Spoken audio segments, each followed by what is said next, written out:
매일 성경 큐티 힌트 2025년 7월 14일 요한계시록 9장 13절에서 21절까지 말씀.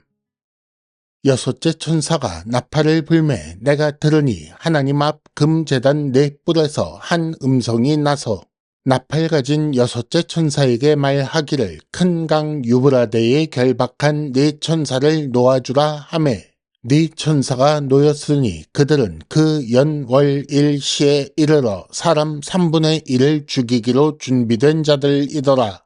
마병대의 수는 2만만이니 내가 그들의 수를 들었노라. 이 같은 환상 가운데 그 말들과 그 위에 탄 자들을 보니 불빛과 자줏빛과 유황빛 호심경이 있고 또 말들의 머리는 사자머리 같고 그 입에서는 불과 연기와 유황이 나오더라. 이 세 재앙 곧 자기들의 입에서 나오는 불과 연기와 유황으로 말미암아 사람 3분의 1이 죽임을 당하니라. 이 말들의 힘은 입과 꼬리에 있으니 꼬리는 뱀 같고 또 꼬리에 머리가 있어 이것으로 해하더라. 이 재앙에 죽지 않고 남은 사람들은 손으로 행한 일을 회개하지 아니하고 오히려 여러 귀신과 또는 보거나 듣거나 다니거나 하지 못하는 금은 동과 목석의 우상에게 절하고 또 그 살인과 복술과 음행과 도둑질을 회개하지 아니하더라. 아멘.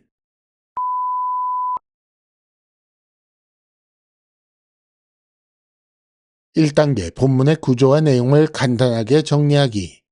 오늘 말씀은 여섯째 천사가 나팔을 불었을 때 사람 3분의 1이 죽임을 당한 내용입니다. 먼저 13절에 여섯째 천사가 나팔을 불 때 한 음성이 났다고 합니다.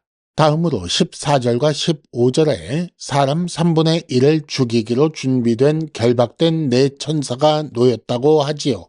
그리고 16절과 17절에는 요한이 들은 마병대의 수와 그들의 모습이 기록되어 있습니다.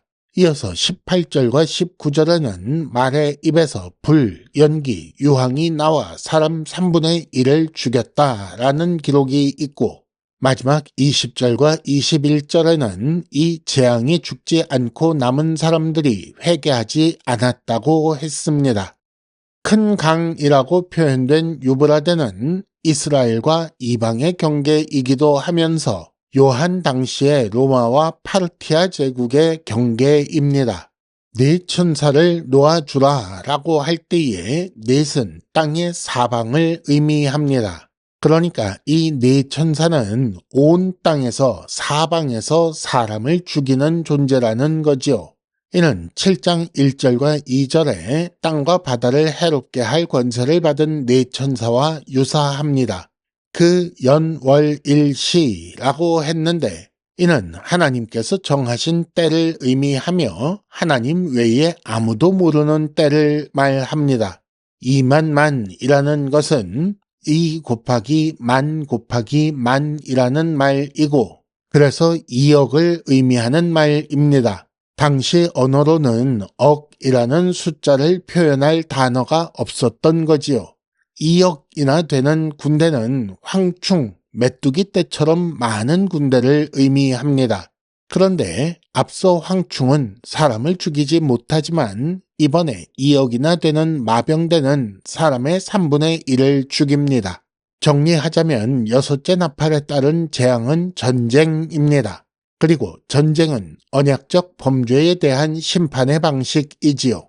이렇게 하나님께서 심판하셔도 그 재앙에도 불구하고 죽지 않은 남은 사람들은 회개하지 않습니다.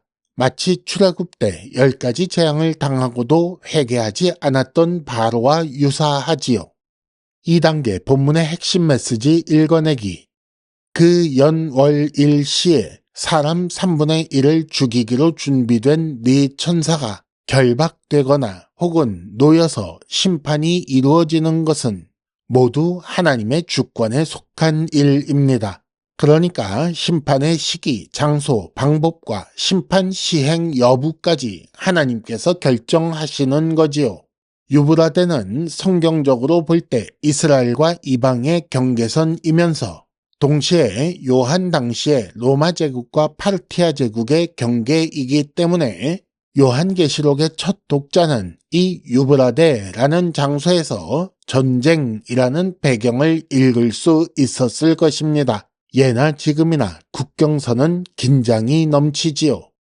이 전쟁에 동원되는 마병대는 2억이나 되는 숫자이고 이는 비현실적 숫자입니다. 그래서 사람 군대라기보다 황충과 유사하게 보입니다. 황충 때문에 식물이 초토화되는 것처럼 마병대가 큰 피해를 준다라는 이미지를 보여주는 거지요. 그래서 마병대의 모습을 황충의 모습과 유사하게 표현했습니다. 마병대로 인한 재앙은 사람 3분의 1이 죽임을 당하게 하는 것입니다.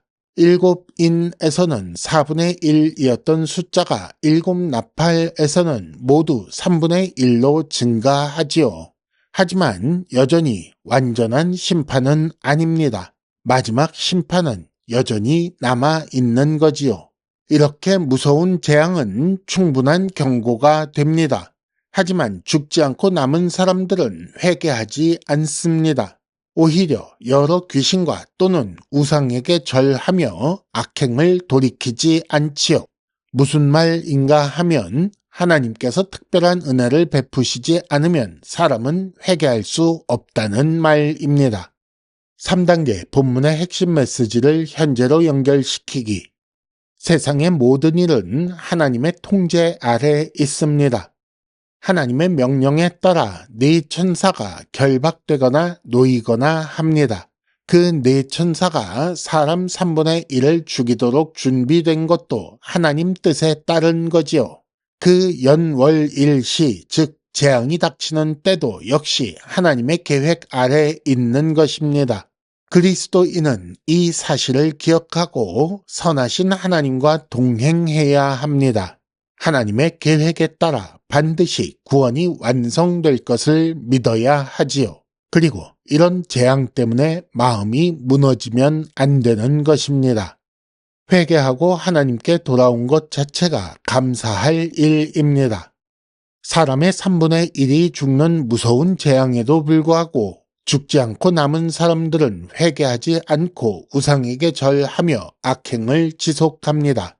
이들은 고난 전에도 하나님 아닌 다른 것에서 해결책을 찾아왔고 고난을 당할 때에도 그리고 그 후에도 하나님 아닌 다른 것에서 해결책을 찾는 것입니다. 하나님의 백성은 은혜로 말미암아 회개하고 돌아올 수 있었는데 그렇게 하나님의 백성이 된 사람이 그럼에도 고난의 때에 하나님 아닌 다른 것에서 해결책을 찾는다면 하나님이 과연 기뻐하시겠습니까? 하나님께 속한 것 자체에 감사하며 하나님만 의지하는 것이 옳습니다. 큐티 힌트, 악이 가득한 세상에 소망을 두고 있는 것은 아닙니까? 이상으로 2025년 7월 14일 매일 성경 큐티 힌트를 마칩니다. 여러분 큐티를 통해 은혜 많이 받으시기를 바랍니다.